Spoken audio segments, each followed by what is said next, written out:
everyone, I'm Atomic Energy Baby. Today I'm going to explain to you the achievements of 2021 Nuclear Emergency Exercise. The exercise is targeted at decommissioning Jinshan Nuclear Power Plant, NPP, for the first time. Although the risk is quite low at a decommissioning plant, we still take it seriously and plan this year's nuclear emergency exercise in 2 phases: tabletop exercise and full-scale exercise. During the planning stage, despite the worsening of domestic COVID-19 pandemic, the Atomic Energy Council, AEC, continued to adjust the process of drills actively under the principle of pandemic prevention first and practice in place to maximize the effectiveness of the exercise. Next, I will talk with you about the innovations and results achieved for the 2021 Nuclear Emergency Exercise. First of all, I'd like to explain to you the tabletop exercise. In response to the impact of COVID-19 pandemic, the Forward Coordination Post of the National Nuclear Emergency Response Center performed the tabletop exercise through online for the first time on August 6th, instead of face-to-face communication as before. The exercise result had proved the Incident Command System, ICS, could be operated smoothly under severe COVID-19 pandemic. The tabletop exercise of Forward Coordination Post of the National Nuclear Emergency Response Center was divided into 4 functional groups: Radiation Disaster Rescue Group, Support Dispatch Group, Evacuation Group, Medical and Accommodation Group. Each group conducts its duty after coordination and discussion online. Unannounced scenarios were injected during the exercise to create an authentic atmosphere in emergency. The exercise was carried out by Emergency Response Team of Atomic Energy Council, Emergency Operations Centers of New Taipei City, Radiation Monitoring and Dose Assessment Center, Command Post of the National Nuclear Support Center, Nuclear Accident Emergency Response Center of the Taiwan Power Company, and Emergency Response Team of the Jinshan Nuclear Power Plant. 256 people participated in the exercise. The full-scale exercise of the 2021 Nuclear Emergency Exercise will be adjusted to split operations in terms of times and locations to compromise between pandemic prevention requirements, both from central and local government, more specifically the New Taipei City, and drill from September 9th to 10th. The evaluation of the on-site exercise conducted online during the outbreak of the COVID-19 pandemic. An unannounced test was issued, assuming that Jinshan Nuclear Power Plant, which is under losses of AC power on-site and off-site. The plant personnel were called in to examine their emergency response capability during the pandemic. The purpose is to ensure the power plant sustains the multiplicity and diversity in terms of water sources and power supply. The volcanic dust preventive measure was put to the drill for the first time.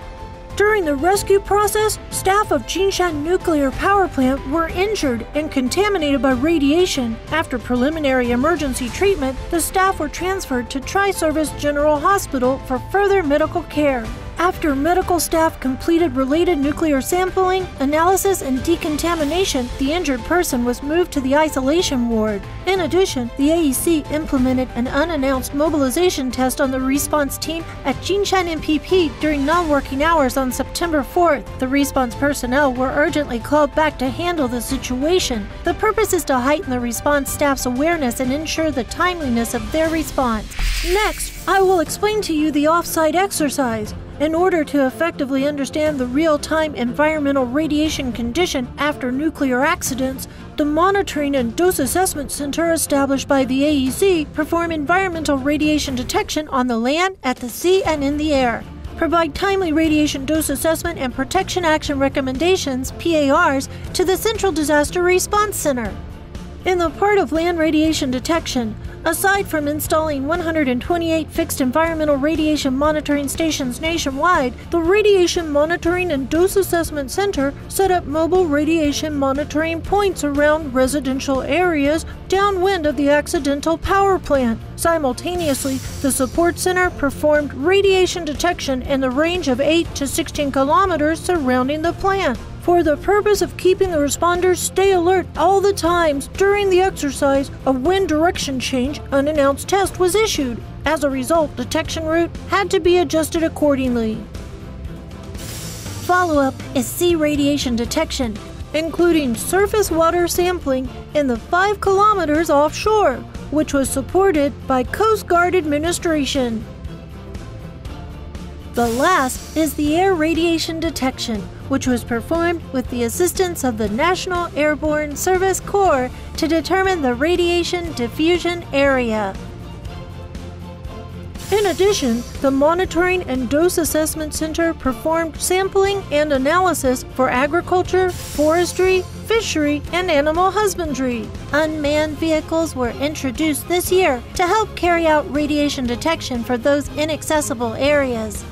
In the wake of pandemic, the exercise of public protection actions were not implemented this year. However, the support center still conducted drills of radiation detection and decontamination of people and vehicles according to the disaster scenarios. As an unannounced test, the support center was asked to deliver iodine tablets according to the designated place and time. During the exercise, multiple messaging channels were used to release exercise information, which include nuclear emergency siren. 这是核能一厂事故警报。 The Cell Broadcast Service, CBS. Location-Based Service, LBS, Civil Defense Broadcast System. 万一发生核子事故，请停留在室内。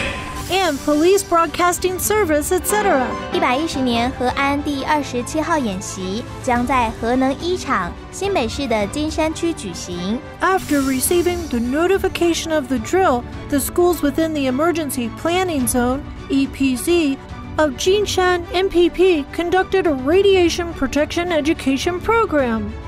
Moreover, in order to compromise between pandemic prevention and information disclosure, inspection of the on-site exercise and live streaming during off-site exercise were conducted online to let more people understand the government's emergency preparedness and response.